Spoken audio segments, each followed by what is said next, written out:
Hey guys, I'm back again. And it seems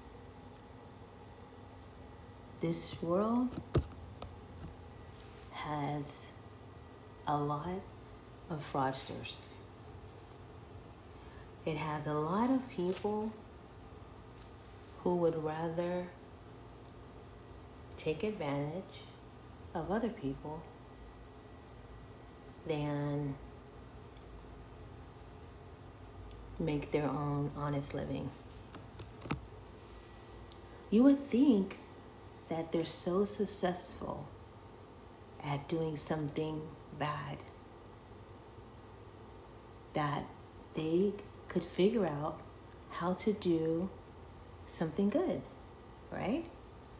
Well, the lady we have today, her name is Mariam Mola.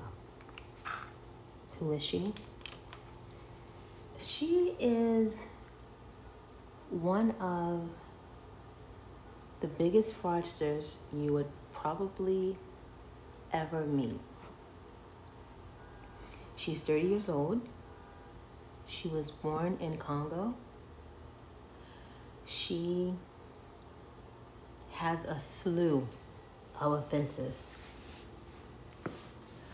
The reason she became very popular is because she was sharing her story of crime. So, isn't it great that she wants to tell people of all of the things that she's done wrong? She's explaining how horrible her life was, how she had it so bad. She was in jail when she gave birth. This is her story. This is what she said herself.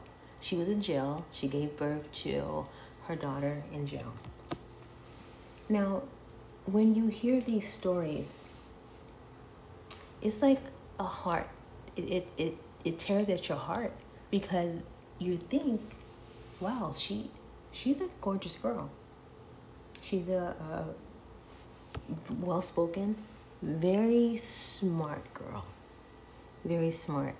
Almost to the point a little too smart.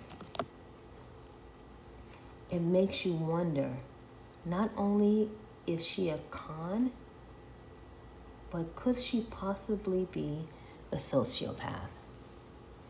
Why? Because she wasn't arrested one time. She was arrested numerous times.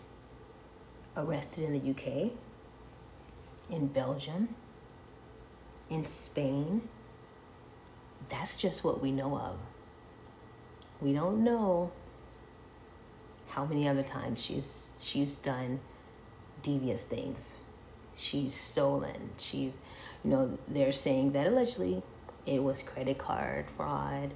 It was fraud against, she was going to the store and just con a lot of people. Certain people have that gift to where they can talk and you fall into that thing that they are. They're so smooth and you don't even notice it. So that's who she was. She's that girl. She will convince you and you don't even see it coming. There is a church in London. It's called the SPAC. And what is that? It's the Salvation Proclaiming, and it's I believe Annuities Church.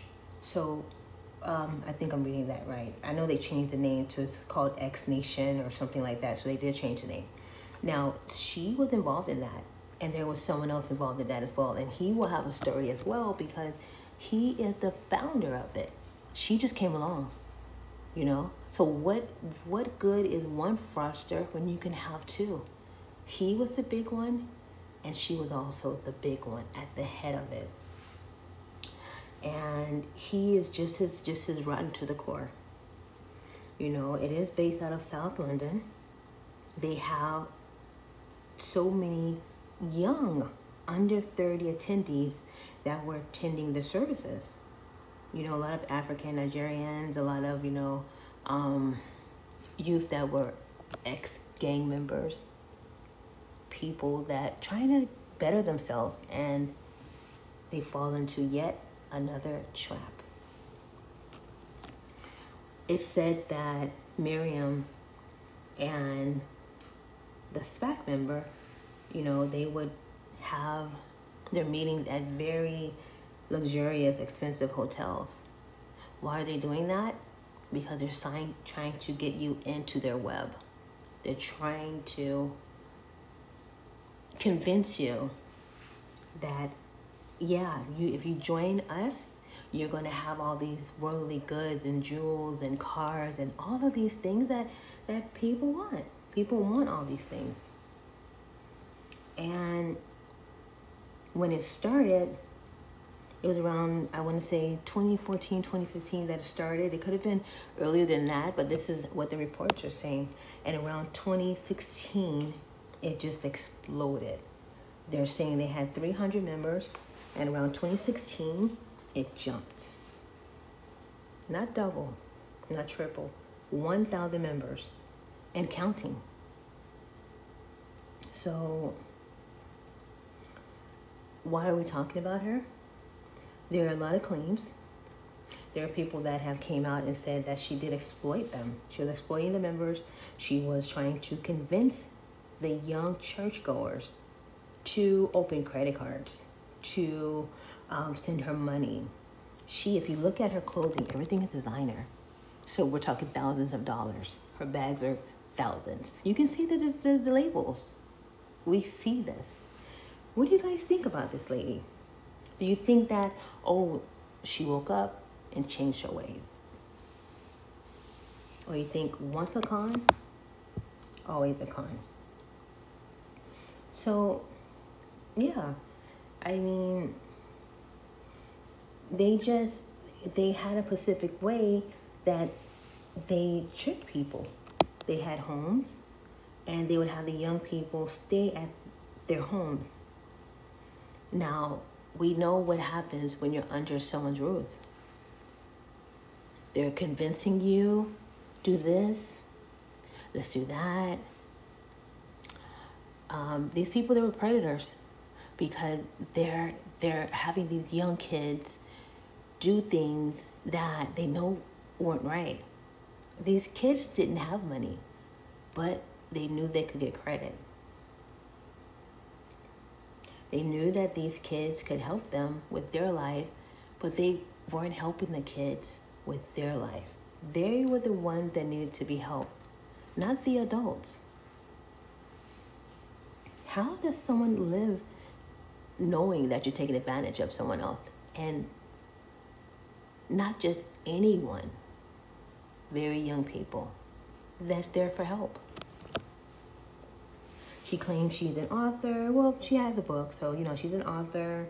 I believe it's called Catch Me If You Can, so, okay, yeah. She's a philanthropist, and she's convincing people that she's helping business women, and she's doing all these things, but yet she has a trail of such carnage in her past. Like, how can you do all these bad things, but now you want to say you're helping all these people? So, a lot of this is alleged, but the problem is she has said she was arrested. So these are things that she has said out of her mouth, all of the charges she had, the time that she spent away. And, do you think that she could be redeemed? Do you think that she could actually become a better person and no longer be a life of crime? What do you guys think? Let me know in the comments if you feel that she is this really bad person, that she's not changed, she's not going to change, she hasn't changed. What do you think about that? Okay, don't forget to like the video, subscribe to the video. I don't know, it's something intriguing about people that do this.